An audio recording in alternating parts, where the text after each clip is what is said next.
My name is Ahmed, and I had just moved into the old two-story house on the quiet corner of Elm Street. It was perfect for me, a single man who worked from home as a freelance writer. No kids, no pets, just peace and quiet. Or so I thought. It was my third evening there when the doorbell rang at 11 p.m. I opened the door to find my neighbor, Mrs. Fatima, standing there in her nightgown, looking terrified. She was a kind elderly woman who had lived next door for 20 years. "Ahmed Beta," she whispered, her voice shaking, "I don't want to scare you, but I hear children crying in your house every night. Loud, heartbreaking sobs. It starts around midnight and goes on for hours.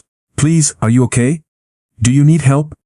I stared at her, confused. "Auntie, I live alone. There are no kids here, not even a single toy." She looked at me with pity, as if I was lying or losing my mind. I hear them clearly from my bedroom window. Little voices, begging, "Please check, God bless you." She left quickly, glancing back at my house like it was cursed. That night, I couldn't sleep. The house was completely silent. No cries, nothing. I laughed it off as an old woman's imagination. But deep down, something felt wrong. The next morning, I decided to explore the house properly. It was an old colonial-style building with wooden floors that creaked and a dusty attic I hadn't opened yet. I checked every room, empty. No hidden spaces, no signs of anyone else. That evening, I installed a few cheap security cameras I bought online. One in the living room, one in the hallway upstairs, and one pointing at the backyard. Just for peace of mind, I told myself. Mrs. Fatima knocked again that night. The crying started at 12:15 again. 2 or 3 little voices. One sounds like a small boy calling, "Mama, help me, it breaks my heart. Ahmed, please don't ignore this." I promised her I would investigate. After she left, I sat in the dark living room with my laptop, waiting. Midnight came, the clock ticked loudly. 12:10, 12:14, then at exactly 12:15, I heard it. Faint at first, like wind through cracks, then louder. A child's sob, then another, heart-wrenching wails echoing from somewhere inside my house. My skin crawled. I ran upstairs, checking every room with a flashlight. Nothing. The cries seemed to come from the walls themselves. I stayed up all night, sweating. The cameras recorded everything. But when I played back the footage in the morning, there was only silence. The audio showed no crying at all. For the next 3 nights, the pattern repeated. Mrs. Fatima would knock, pale and worried. The cries would start at 12:15 sharp. Sometimes they sounded scared, other times angry. Once, I heard a little girl's voice clearly say, "He's coming, hide." I searched the house like a madman. I tapped on walls, looking for secret rooms. I even called a priest friend, but he laughed and said it was probably just old pipes or animals. But I knew it wasn't. On the 4th night, I sat right in the middle of the living room with all lights on. The cries began. They were louder now, surrounding me. I felt cold hands brush my shoulder, but when I turned, nothing was there. My heart pounded. I grabbed my phone and recorded audio on my voice memos. The next morning, the recording captured the children's voices perfectly, clear as day. But my security cameras, still showing nothing but an empty, silent house. I was losing sleep. My work suffered. I started jumping at every small sound. Mrs. Fatima begged me to move out. "This house has a bad history," she finally admitted. "The previous owner left suddenly. They said something about losing their children in a tragedy. I couldn't take it anymore. I bought better cameras with night vision and motion detection. I placed one in every room, including the attic. I also installed a hidden audio recorder in the walls where the sound seemed strongest. That night, I stayed at a nearby hotel and watched the live feed on my phone. At 12:15, Mrs. Fatima texted me, "It's happening again." On my screen, the house looked dead quiet. But I knew the truth. I drove back home in panic, arriving just after 1 a.m. The cries were at their peak. I rushed to the laptop and played the new recordings. The video showed me nothing. But the separate audio recorder caught everything.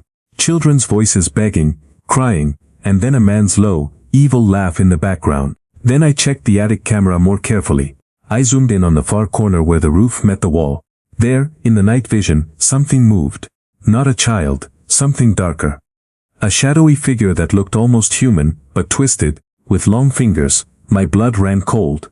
The figure turned toward the camera, its face pale and hollow. It smiled directly at me. As if it knew I was watching, I called the police the next morning. They searched the entire house but found nothing. They thought I was crazy. Mrs. Fatima supported my story, but without evidence, they left. Desperate, I hired a paranormal expert from the city. He brought equipment and we investigated at midnight. The cries started on cue. His machines went wild with readings. He found it. Behind a false wall in the attic, a small, hidden crawl space. Inside were old toys, children's clothes from decades ago, and faded photos. The previous owner had been a troubled man who had lost his 3 children in a house fire years earlier. He never recovered. In his grief, he built this secret space and... The expert wouldn't say more, but the energy there was dark. The spirits weren't crying for help from me. They were trapped, reliving their final terrifying moments, calling out for a mother who never came. And something else, a malevolent presence, was keeping them there. With prayers and a proper ritual, the expert helped release them. That night, for the first time in weeks, the house was silent. Mrs. Fatima came over the next day with tears in her eyes. They're gone. I can feel it. Thank you, Ahmed. I still live in the house, but now it's truly peaceful.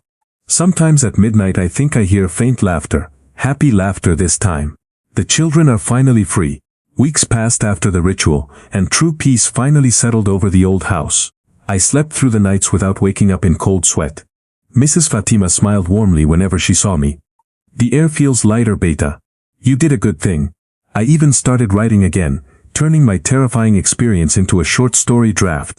Life felt normal, but one quiet evening, while editing footage from my cameras, I noticed something odd. In the corner of the living room video from the night of the ritual, there was a tiny flicker. Like a child's hand waving goodbye. I smiled, thinking it was just a final farewell. I backed up all the files and deleted the old scary recordings. No need to keep that darkness around. That night, I fell asleep easily, but around 3 a.m., I woke up to complete silence. Too much silence. No creaking floors, no distant traffic. Just emptiness. The next few nights were fine, until the whispering started. It wasn't loud crying anymore. It was soft voices right next to my ear when I lay in bed. Thank you. But he's still here. A little girl's voice, then a boy, don't let him win. I sat up, heart racing. The new cameras showed nothing. I checked every corner again. Mrs. Fatima confirmed she heard nothing this time.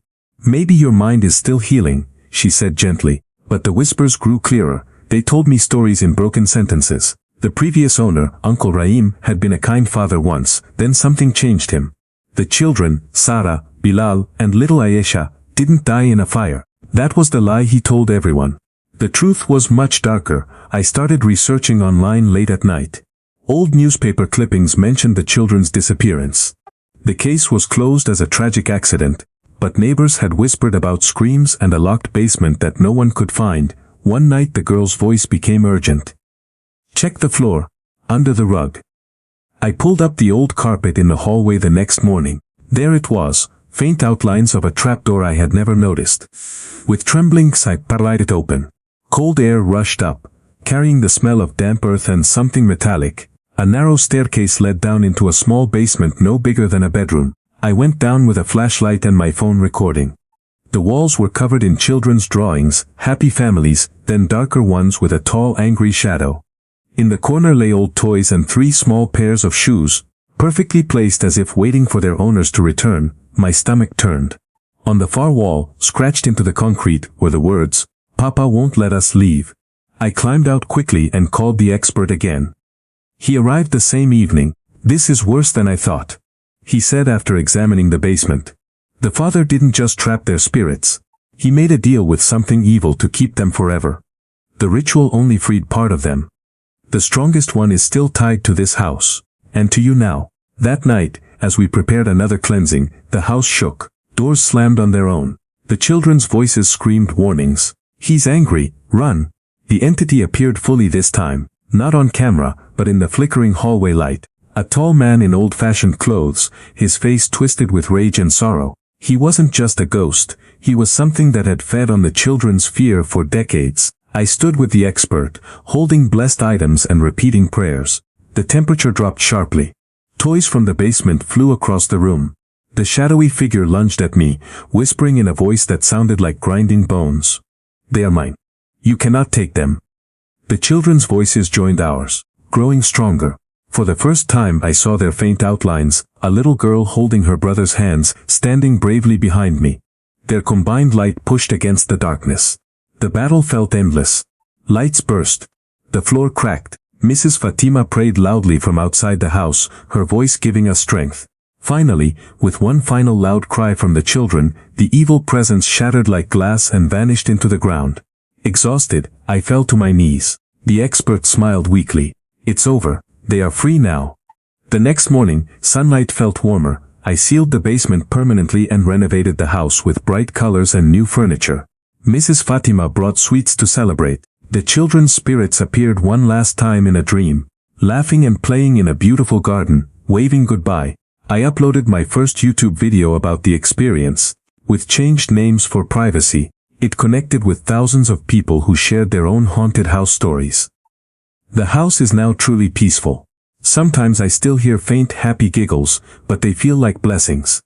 If you ever move into an old house and hear unexplained sounds, listen carefully. Some souls just need someone brave enough to help them find the light. Never ignore the cries in the night. They might be calling for you to save them, or to save yourself. Months went by, and the house became my true home. I painted the walls bright, planted flowers in the garden, and even adopted a friendly stray cat named Luna. Mrs. Fatima visited often, sharing tea and stories of the old neighborhood. The whispers and cries were gone. My YouTube video about the haunting went viral in the horror community, bringing messages from people worldwide who felt inspired to face their own fears. But one peaceful afternoon, while editing my next script, Luna suddenly arched her back and hissed at the empty hallway. Her eyes were wide with fear. I checked the cameras. Nothing. Just a shadow, I told myself. That night, I slept deeply, but in my dreams, the three children appeared again. They looked worried. He's not finished, little Ayesha whispered. He has brothers. I woke up sweating. Was it just a nightmare? The calm broke on the seventh night after my dream. At 3:33 a.m., the clock stopped. Then came new sounds. Not children crying, but heavy footsteps in the attic, like a man pacing angrily. Mrs. Fatima called me at 4 a.m. Ahmed, I hear deep voices now. Multiple men. Be careful. I reviewed the footage. The cameras showed dark shadows moving across the walls, forming tall human shapes. The evil presence I thought I destroyed wasn't alone. It had family, other dark spirits connected through the father's old rituals. They wanted the house back. I contacted the paranormal expert immediately. He sounded concerned over the phone. Some curses run in bloodlines.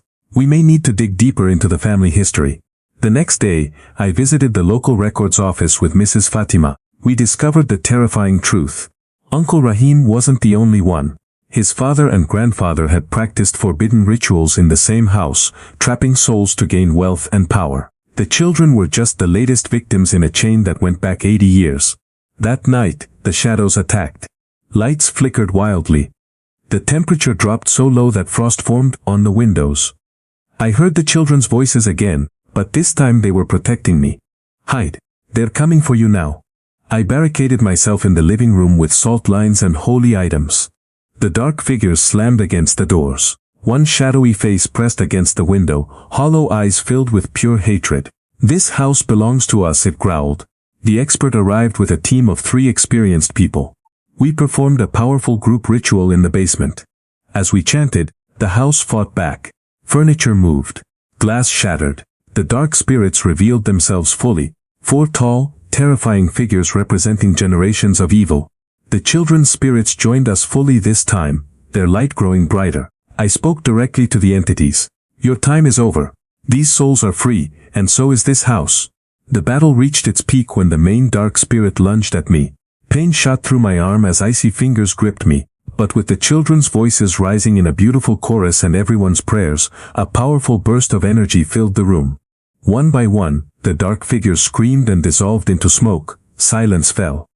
The children appeared one last time, smiling peacefully. Thank you, Uncle Ahmed, we can go home now. They faded away with warm golden light. Dawn broke with beautiful sunlight streaming through the windows. The house felt lighter than ever before. Mrs. Fatima hugged me tightly, tears in her eyes. It's finally over, I can feel their joy. I renovated the basement into a peaceful prayer room. Luna now sleeps calmly everywhere. My channel grew stronger as I shared the full story in parts. Viewers loved the emotional journey from fear to hope, but I learned an important lesson. Some houses hold generations of pain. Always trust your instincts, listen to neighbors, and never ignore the signs. If you hear cries in the night, be the light that sets them free. Today, the house stands as a symbol of victory. Sometimes, on quiet evenings, I feel a gentle happy presence watching over me, my 3 little guardian angels. The end. Or is it just the beginning for someone else?